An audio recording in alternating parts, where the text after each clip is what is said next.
Hi everyone, welcome to Turbo Machines and we are studying this module number 3 which is impulse and reaction steam turbines. In my previous video I have explained what is compounding and how the velocity compounding will be done and what are the advantages and what are the disadvantages of velocity compounding. So in this video, I'm going to explain how the pressure compounding will be done. And the later part, we will see both velocity and pressure compounding, how it will be done with the help of schematic diagram. So let us move on to the next slide. So this is all about pressure compounding. So the Ratio turbine is called as the Ratio turbine because it is named after the particular scientist. So pressure compounding. So why do we call it as a pressure compounding? Because so there will be number of sets of nozzle and moving blades will be there. So here, how do we compound this particular turbine is that based on the pressure. So pressure will be compounded. So that is why it is called as a pressure compounding. So in this diagram, diagram what we'll see is first we'll see nozzle and then we'll see the moving blades and then the second set of nozzles and this second set of moving blades. So here we are concentrating on this pressure compounding. So what happens through nozzle when steam enters and then steam comes out through the nozzle, which is a fixed blade which is connected to this casing which won't rotate, it will act as a guide blade, and then this steam will enter into the moving blades. So when it enters into the moving blades, what happens here is, so blade rotates and blade rotates. After rotating, so at the end, so steam comes out of the moving blades and enter again into the nozzle. So again, nozzle is a fixed blade which will guide the steam, and then so it will allow the steam to flow through the another set of moving blades. So again steam enters and hits the moving blades and it will rotate the shaft, and then at the end of this moving blades, so at the exit, so the remaining steam will come out. Okay, in this process we have to study so what happens to the pressure and what happens to the velocity. Okay, so the first graph line what you can see in this particular diagram is pressure of steam entering. Okay, so the first pressure enters into the nozzle, right? As soon as the pressure enters into the nozzle, so there will be a pressure drop takes place. Why? Because so the portion, the convergent portion of the nozzle, so the area will be increasing because it is the convergent portion. So when there is a convergent portion, there will be a sudden increase in velocity. Since nozzle at the inlet, so there will be less area, at the exit there will be more area. So because of this, so there will be a sudden release of steam. Because of that, pressure drop takes place and velocity increases. That we can see in the diagram. So pressure drop takes place in the nozzle, and then so first we will see what happens to the pressure and then we will move on to the velocity. So first there will be a sudden drop in the nozzle, and then we will move on when it moves, steam moves into the moving blades, and then when it hits the moving blades, what happens, the pressure remains constant throughout because there will be expansion takes place everywhere, so the pressure remains constant over there.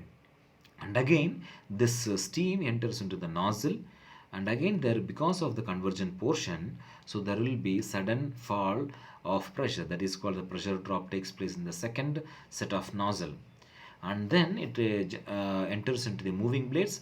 Again there will be expansion takes place there.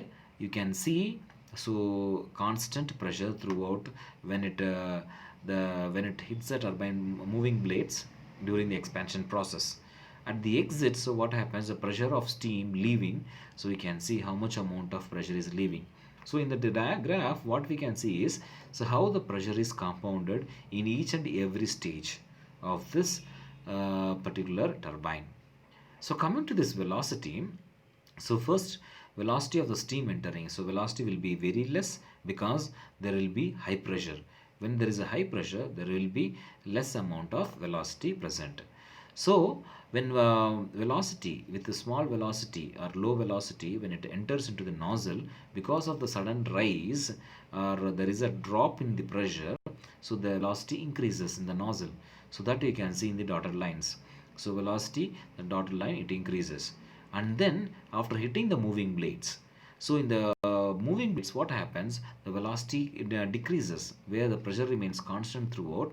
But since it is hitting the turbine blades and turbine blades are moving, because of the movement, so velocity comes down. So that you can see in the diagram, so dotted lines.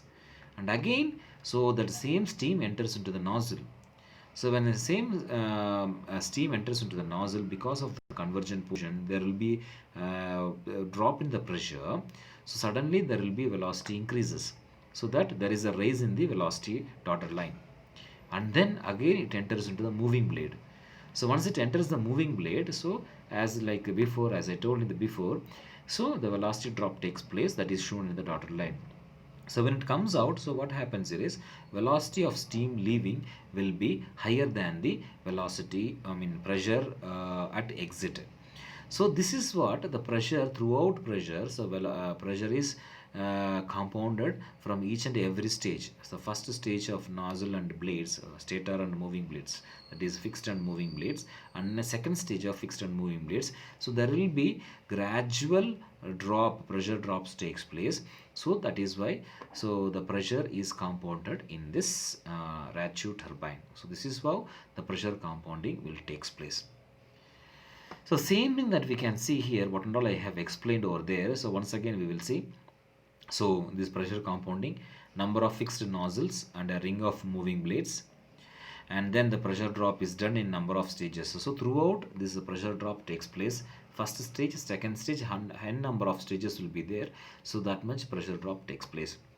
So the first step of set of nozzle, pressure first reduces in the nozzle, and second set of nozzle, pressure further reduces. So first nozzle, set of nozzle, pressure decrease, and then constant in the nozzle, and then second set of nozzle, so again pressure reduces. So velocity is absorbed in every moving blade. Every moving blade, slowly velocity is absorbed at the end, so it will be completely less. It will be completely absorbed by the moving blades. Now, so in this method of compounding, both pressure and velocity compounding methods are utilized. So both pressure and velocity compounding methods are utilized here. And the total drop in steam pressure is carried out in two different stages that I have shown in the figure. So this compounding will be done in two different stages. Okay, and the velocity obtained each stage is also compound. Velocity is also, each stage is compounded. So here we'll take both pressure and velocity compounding methods. The ring of nozzles are fixed at the beginning of each stage and pressure remains constant during each stage. So ring of nozzles are fixed, as I have told you before, that nozzles will be fixed everywhere at the beginning of each stage and pressure remains constant during each stage. So this method of compounding is used in Curtis and motor other turbines. The Curtis turbines and other turbines, this pressure compounding will be used. This method will be used. So now next we'll move on to this pressure velocity compounding. If you look at this pressure velocity compounding, so what we have seen in pressure compounding and what we have seen in velocity compounding, if both to be put together, this pressure velocity compounding will come into picture. So first we can see nozzle, moving blade, fixed blade, again moving blade. This nozzle will act as a fixed blade. So one set of fixed blades and one set of moving blades in the first stage, and then so nozzle, moving blade, fixed blade, moving blade. So two different pressure compounding and velocity compounding are put together. So in this what happens, the first stage pressure will be immense. There will be huge in pressure, and then pressure drop takes place in the nozzle and constant in the moving blade, and again fixed blade constant and moving blade constant throughout, and then enter into the second stage. So in second stage again there will be sudden drop in this nozzle, and then there will be constant throughout. So this is the condenser pressure. So condensed pressure will come out at the end. In the same way, velocity of the steam entering, because of the high pressure, there will be a very less amount of velocity at the beginning of the nozzle, at the inlet of the nozzle. So suddenly there will be rapid growth in the nozzle, rapid growth of velocity in the nozzle, and then after entering into the moving blades, there will be a drop in the moving blades, and then constant in the fixed blade, again drop in the moving blades, and it will enter into the second stage. Again in the nozzle there will be sudden increase in velocity, and then moving blade there will be drop in the moving blade, and then so constant in the fixed blade, and again drop in the moving blade. So finally the velocity of steam will be higher than the condenser pressure. So this is how, so both will be combined. So that is nothing but pressure velocity compounding. So pressure velocity compounding is a combination, as I told you, that above two types of compounding, combination of above two types of compounding. The series of velocity compounded impulse stages is called pressure velocity compounded turbine. Each stage consists of rings of fixed and moving blades. So each stage you will find fixed blade will be there and then moving blades will be there. And then, so here each stage consists of rings of fixed and moving blades, and it is separated by single ring of fixed nozzles. Okay, in each stage there is one ring of fixed nozzles and 3 to 4 rings of moving blades with the fixed blades between them.